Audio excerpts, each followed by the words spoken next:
How's it going out there, everybody? Hope you're doing well wherever you are. Repeat Movie Viewer here. Typically here to talk about my thoughts and opinions on movies to all my family and friends and anyone else who's willing to listen. Don't worry about that. Gaming accident. Sure it was. No one asked you. Can't find good help these days, I swear. Anyway, we're going to talk about something a little bit different today from movies. Another major love in my life, that being video games. But before we get into that, we are about 3 weeks into 2026. I didn't get a chance to do this on my channel, so I'll just say I hope everyone had a great holiday, whether you celebrate Christmas or Hanukkah, Kwanzaa, whatever the case may be. Hopefully you had a great, safe holiday. Hopefully you had a good New Year. You can tell I'm already babbling a little bit. Sorry, or like stumbling on my words. It happens. But I hope everyone had a nice, safe holiday. And all right, well, another Christmas has come and gone. Definitely got a lot of new stuff this year, including a bunch of movies, which to be continued. Mm-hmm. But CJ also got me a crap ton of video games for Christmas. Are you complaining? No, not really. No, but she did give me a lot. So since I'm getting back into the swing of getting back in front of the camera, I thought it'd be fun to kind of show off all the different games that I actually got for Christmas this year, more as a practice and because I think it'd be kind of fun. So without further ado, let's just jump right into it. These days, I typically play. I only have a PS4 and a Switch. I don't really do Xbox. That's more my friend Dennis's territory. That's not my thing. So it is what it is. I'm not like a hater or anything. It's just not my thing. But she got me a handful of Switch games and then only 2 PS4. So we'll do PS4 first. And if I'm being honest, Rain World, I don't know anything about this game. I've never heard of it before. I can't wait to see you play that. She said something about this was a used game when she bought it. She said it was kind of hard to find. She couldn't find a brand new copy of it. And again, I know nothing about it, but looking at this character on the front, I can't help but feel like he almost reminds me of a character from like Hollow Knight or something like that. But he is.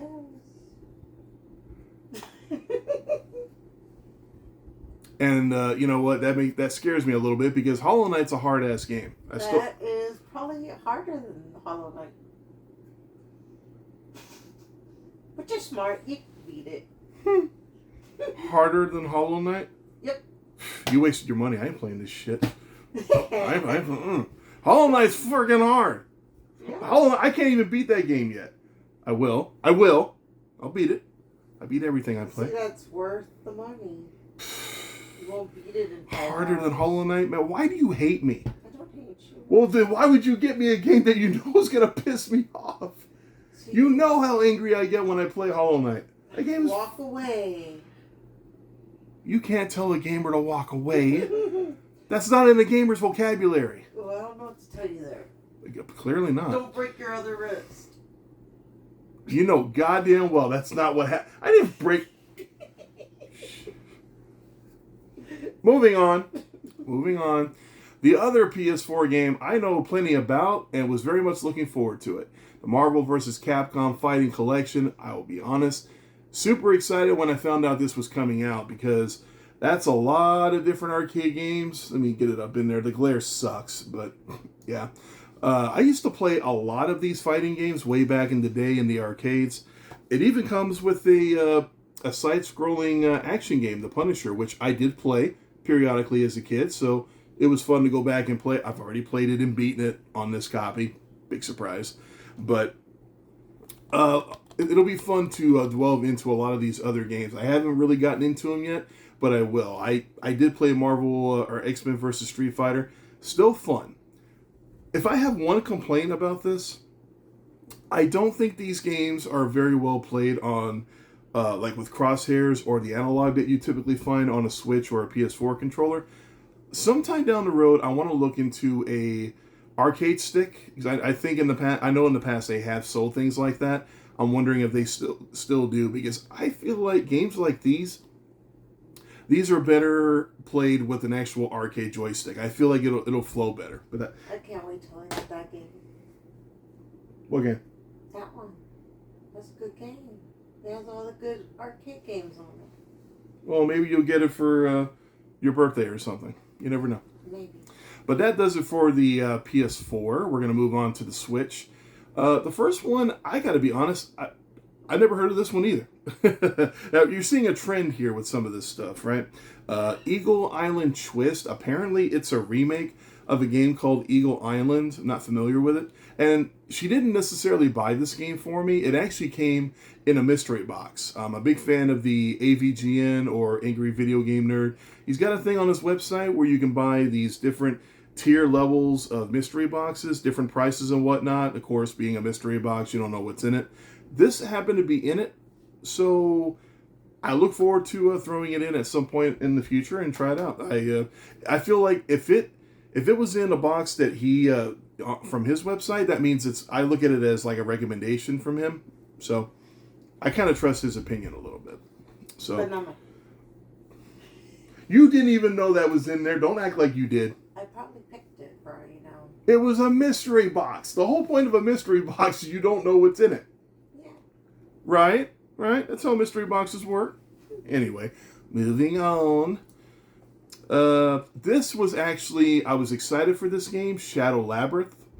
I was very excited when they announced this game last year during a Nintendo Direct. The Psycho Nerd did talk about it on the podcast last year. So this originally was going to be a day one purchase for me, but because it came out during the holiday season and there was already another major Switch game that I really, really, really, really wanted to get on day one. So unfortunately, this one ended up being sacrificed, but I had the intent of buying it down the road. But some people actually pay attention to what I say, so I got it for Christmas. Yay!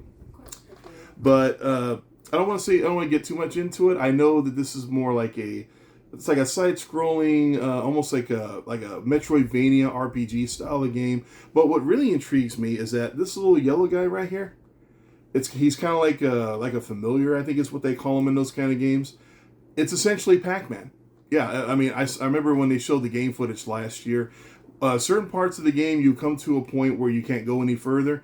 He can actually go and ride along the walls and grab different items for you that you can't get yourself. And he's essentially Pac-Man. And it was made by, what's the name of the company? Bandai Namco. So, yeah. I look forward to throwing this on in the future. Haven't done it yet, but I'm going to. It's just, once again, she got me a lot of games. So, this next one, I told her. I begged her. I told her not to get it for me for the simple reason that I could not condone the cost. Super Mario Galaxy 1 and 2. Now, don't get me wrong. I freaking love these games. But another reason why I told her not to do it is because I've already played these games before on the Wii. I played them. I completed them.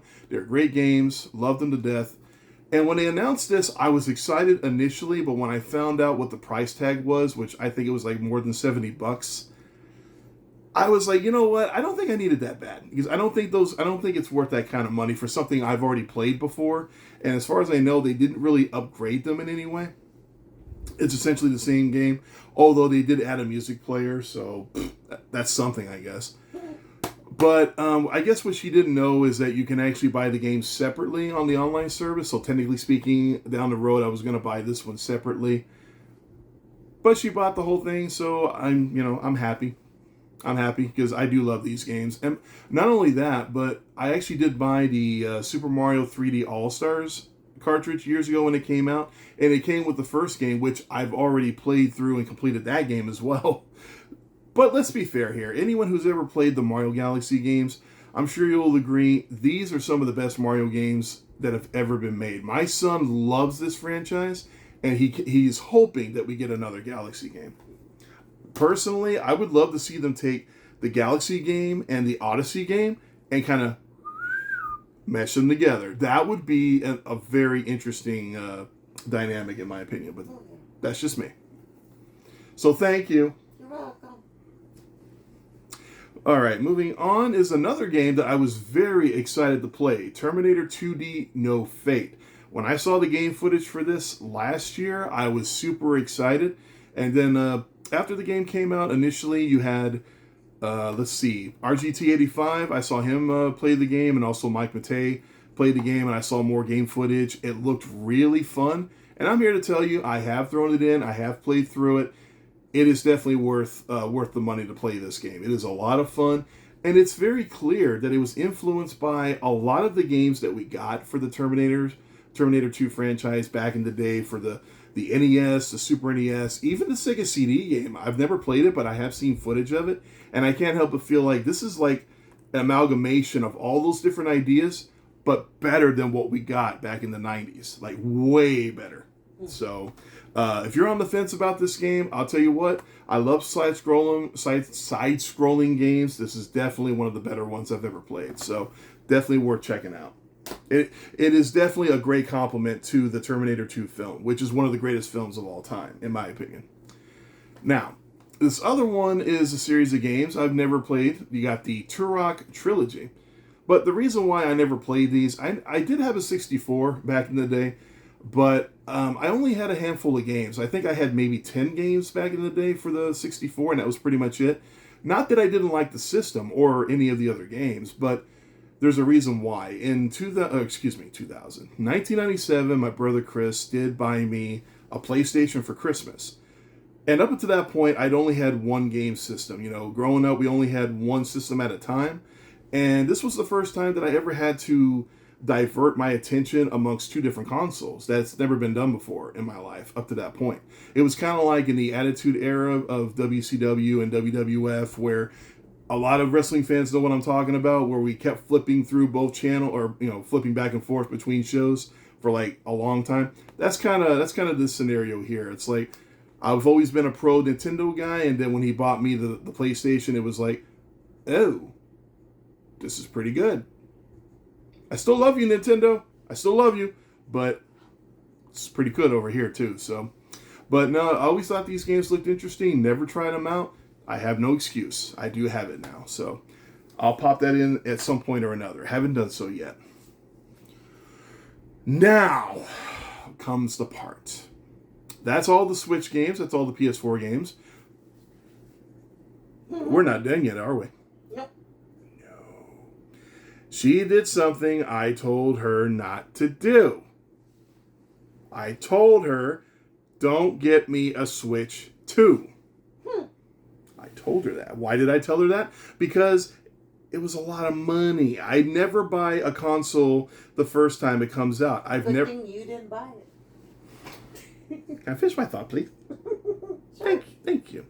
I never buy a console when it first comes out because they're too goddamn expensive. It's just too much. And it's been that way my whole life. Never bought a console when it first came out. Technically speaking, even the PlayStation that my brother bought me, the PlayStation had already been out for like two plus years at the time, so technically that doesn't count. But the Switch 2 has only been out at the time that she got it for me 6 months. See, it's been out a little while. Well, it's still fresh, okay? That's not even a year old. So that counts as buying a brand new console in my opinion. So yeah, she bought me a freaking Switch 2, even though I told her not to do it, but she did it anyway. So I got to talk about this now. She got me a lot of games for that too. Well, of course, I'm not going to buy you a system without games. That would make no sense. You could have just bought me the one, and that would have been nice. That would have been fine. But she took it a step further. So let's jump into it, shall we? You start with Puyo Puyo and Tetris. I thought it was 25, but it's 2S apparently. What can I say? It's about as simple as you can get. You can either play Puyo Puyo, which, I'll be honest, I never played this puzzle game at all growing up. I knew it existed, just never played it. But Tetris? Pfft, come on. Anybody who grew up in the 80s and 90s as a gamer, I think playing Tetris was like a rite of passage. I think everybody played it. Whether it was in the arcade, the NES, or the Game Boy, when it was like at the actual launch of the Game Boy. So yeah, you can't go wrong with Tetris. But apparently you can play them separately, or you can actually play a combination of the two at the same time. I mean, I'm just happy I can play Tetris on the Switch too. I'm happy with that. But I'll get into Puyo Puyo at some point or another. This other one, let's see. You got Pac-Man World 2 Repack. I'll be honest, I loved playing this game back in the day for the PS2. I beat it many times. I was never able to get a complete 100%. Some stuff was hard to find, and I know what you're probably thinking. Maybe you could have just looked up the information online, but I'm a stubborn bastard when it comes to getting 100% on the game. I don't like looking stuff up. I don't like help. I like doing it on my own because I just feel a heightened level of accomplishment when I do it that way. But the problem is that I am in my 40s now. I don't have that kind of time anymore, so we'll see what happens with that. But I've already thrown this in and given it a go. There's actually voice acting in this game, and I don't remember there being voice acting in the original game, so that right there is already a step up from the original, and the graphics look really nice. I look forward to going through this game again. I can't wait. It's going to be a lot of fun. Okay, next up is one of my favorite franchises. You got Legend of Zelda, Hyrule Warriors, what is it, Age of Imprisonment. I'm happy I got this, but I'll be honest with you, it's going to be a long time before I ever get to play it. The simple reason that I have yet to go through all of Breath of the Wild. I did start playing it a few years ago. I got so far into it, I kind of stopped. Not because I was bored, but because it's a big game, and I tend to be a completionist. So I haven't played through all that game. I haven't played Age of Calamity yet, but I do have it. And I haven't played Tears of the Kingdom yet, which I also have. So there's a lot of Zelda I need to get through in the next couple of years. But it's nice that I have this, but it'll be a while before I get to play it. But I do look forward to throwing it on eventually. Are you okay over there? I think she fell asleep. I did not. She looked like she was asleep. I'm just saying. Now, one of the main games about the Switch 2 when it came out that I was actually disappointed, because at the time I believed that I wasn't going to get one for at least a couple of years. You know, I was going to wait for the price tag to kind of go down a little bit, even though Nintendo is not showing any signs that that's going to happen anytime soon, but I was willing to wait a couple of years, like I always do. Because the way it worked growing up, we were always one step behind the mainstream. You know, like everybody else in the neighborhood had Nintendo. We were playing an old school Atari 2600, which I still love to this day. Or we had a Master System growing up. Nobody else in the neighborhood had that. Everybody else had freaking Nintendo. You know, I wasn't envious at all. But when I finally got an NES in 1991, everybody was playing Super Nintendo. I finally get a Super Nintendo. Everybody's playing the Nintendo 64. I think we get the point. I'm going to fire her. I'm telling you. I'm going to fire her on camera just so you all can see it. Mm-hmm. Anyway, going back to what I was saying. The one game for this system that I was disappointed I wouldn't get to play anytime soon, which I turned out to be wrong. What is it? I keep wanting to call it Super Mario Kart. Mario Kart World. Wow. This is awesome. Just for the record. I love this game because not only does it come with all the normal stuff that we typically get in a Mario Kart game, because I've been playing just about every Mario Kart for years, but it has extra stuff on it that makes it more fun. There's what they call Knockout Tour. Essentially, if you don't know, you pick up a particular circuit and then you go. The way it works is that the game has this ginormous map with all these different tracks on it. And when you pick Knockout Tour, essentially you start on one point in the map and you go through several different laps through one little section, and you do one where it's like this. But you're going all over the map with this. But the way it works is that it's elimination style. Every lap, if you're not within a certain, what's the word I'm looking for here? If you're not up to a certain, oh my God, I can't think of it. I hate it when my brain does this. I know what I want to say, but I can't think of it. If you're not in a certain placement in the race, that's what I'm trying to say. Like, say there's 24 people on Knockout Tour, and for the first lap, if you're not within the top 20, you're eliminated. You're done. You don't go any further. But if you're in the proper placement, you keep on going until you get to the final lap, and you get to the final four. And then it's decided which place you get from there. That Knockout Tour is fun as all hell. Whether you're doing it locally or online, I think online is more fun because you're playing with 23 other people around the world. And I'll tell you what, people get freaking cutthroat as all hell. And it's so much fun. It is so, because the whole time I'm playing it, I'm just picturing myself playing with all these different people that are just having so much fun. It's awesome. Or they're throwing a fit. or they're throwing a fit. Yeah, hopefully they're not breaking their controllers like some of those people I see on YouTube. Some people go freaking apeshit. Yeah, they do. They really do. But that's awesome. But then the other thing about the game that I love that, for my opinion, really makes the price point worth it, because that was one thing that was in huge debate when the game got debated or originally announced, and they said it was, what was it, like $80, $90 or something like that, right? And I remember thinking, okay, why are we going to charge that much? But the free roam, in my opinion, between that and Knockout Tour, that makes the price point worth it, because you can actually travel on the map and just drive around. Like it's Grand Theft Auto. You can drive around and just see all the sights. There's stuff you can find. You can find skins for the characters. You can find coins, which, like previous games, you get so many coins. You get new vehicles along the way. And there's also these little like blocks that you can run over. I'm assuming you get something for them whenever you collect enough of them. And there's a crap ton of P-switches that are like little challenges you do all on the map. And I've been playing this game since I first got it. I've only scratched the surface. These P-switches, I've already done at least 100 of them, and there's still tons more. Like, wow. Definitely a high level of replayability. I can't recommend this game enough. Anybody who's curious about whether or not it's worth the price tag, in my opinion, it's totally worth it. It's totally worth it. All right, we only got 2 more games to talk about. I promise we're almost done. So we're almost there. This one I am looking forward to playing, but I'm not going to play it for a while, simply because I know that as soon as I throw it on, I'm not going to want to stop playing it, and that's Donkey Kong Bonanza.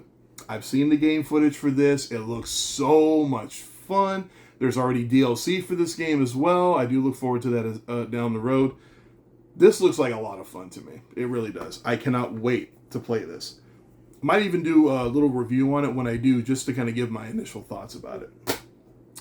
Now, brings us to the final game. Now, there is actually a story behind this one. Okay, so I was very much looking forward to picking this game up on day one. It's my favorite franchise of all time. Somebody had to let slip the fact that she was going to buy the game for me. She already had it reserved for me. I want you to buy it. She did. Can I? I was getting there. Give me a chance. There is a point to this. Yes, she had to let slip because she didn't want me to buy it twice. That's sweet, saving my money. I appreciate that. But at the same time, I was disappointed because it came out 2 weeks before Christmas, and I remember thinking, so I have to wait until Christmas to play a game I've been waiting for the better part of almost a decade? You have to play mine. You're fired. You're fired. She doesn't let me get to the point. I was getting there. Yes, she let me play her copy on the original Switch, which is nice. I did get to play it. Got to enjoy a little bit of it. Got to play it for a few hours. Had fun. Scratched the itch, if you will, so I could wait until I got Metroid Prime 4 on the Switch 2. I mean, she let slip that she was getting the game, but at the time I didn't know I was going to get a Switch 2. Can't wait. I have not thrown this in yet, this particular copy, for the same reason with Donkey Kong Bonanza, because Metroid is my favorite franchise of all time, and I know that when I throw this sucker in, I'm not playing anything else until I am 100% done with this game. That's going to happen probably in the next week or two because, quite frankly, I'm tired of waiting, but I'm also having so much fun playing both Mario Galaxy and Mario Kart World. So I'm having a lot of fun with my Switch 2. It is getting plenty of gameplay time. So there you go. That does it. That's a lot of games. You're welcome. Thank you. Yes, thank you. So there you go, everybody. That's all the games that I got for Christmas. To be continued on the movies. That's coming. That's coming down the road. I am going to talk about that, and I'm going to do a series of videos. All these movies that you see here where my finger is, these are all movies that I have collected within the last 2 years, between stuff that she bought me on Christmas, birthdays, Valentine's Day, and Black Friday deals, because I love Black Friday deals. So expect all these are going to be talked about down the road. But that does it for this video. If you watched all the way to the end and heard my consistent babbling, I greatly appreciate it. Thank you very much. Say goodbye. Bye. She says bye. I'm sure you heard it. But thank you so much for watching. If you enjoyed this video, feel free to leave a like. Anything you want to talk about with any of the games that were discussed here, hey, feel free to drop me a line. Feedback is always welcome. But please take care of yourselves, everybody. Please be safe. But as I always say, don't forget to have fun. Just not too much fun.